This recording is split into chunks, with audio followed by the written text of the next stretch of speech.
முருகப்பெருமானின் அறுபடை வீடுகளில் இரண்டாம் படை வீடான திருச்செந்தூர் சுப்பிரமணிய சுவாமி கோயில் மட்டுமே அழகிய கடற்கரையில் அமைந்துள்ளது. எனவே இங்குள்ள கடலில் நீராடுவது புண்ணியமாக கருதப்படுகிறது. இதன் காரணமாக நாள்தோறும் ஆயிரக்கணக்கானோர் புனித நீராடிய பிறகே சுவாமி தரிசனம் செய்கின்றனர்.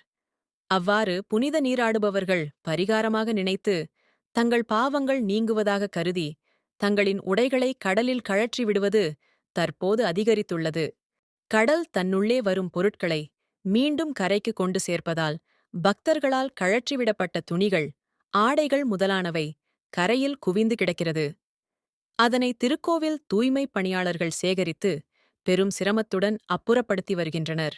மேலும் கடற்கரையோரம் உள்ள பாறைகளிலும் துணிகள் மாட்டிக்கொண்டு அங்கு நீராடும் பக்தர்களின் காலில் சிக்கி சில நேரங்களில் ஆபத்தை விளைவிக்கிறது.